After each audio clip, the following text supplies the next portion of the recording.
Et les gens ils me disent toujours, hey capitaine, pourquoi tu lis des BD?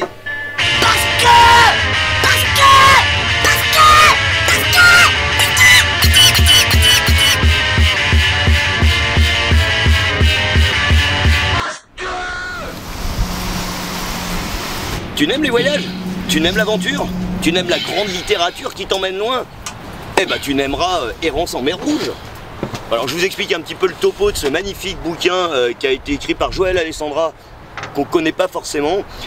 Ce gars-là a voulu nous raconter presque une autobiographie, mais en fait c'est pas du tout lui le personnage. En fait c'est l'histoire de Tom. Il vient de perdre sa femme après 2 ans de cancer.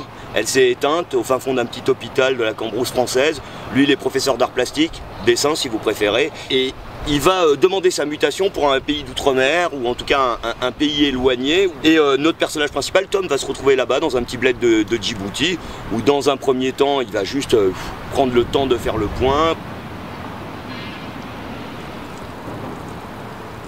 Attends, merde. Et c'est là qu'il va rencontrer Joël. Joël, c'est un Français qui est installé là-bas depuis un millénaire, petite vingtaine d'années on va dire, et qui a un boutre justement, un boutre sur lequel Tom va finir par monter, et un peu malgré lui, il va finir avec Joël par faire de la contrebande d'armes notamment, d'alcool aussi.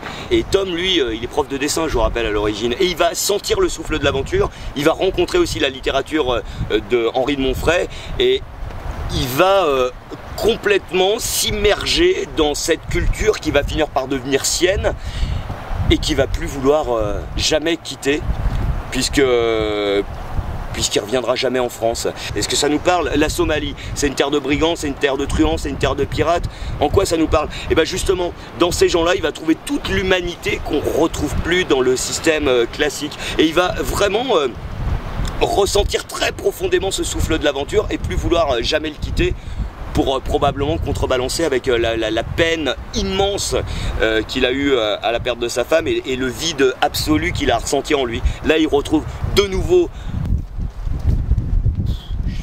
C'est nul ça. Putain, fait chier, j'arrive pas à parler d'aventure et de poésie. Putain, hein, ça pour dire des conneries de punk ou tout. Bon, et vous avez qu'à le lire en même temps, hein. Errance en mer Rouge, Joël Alessandra, voilà. Bon.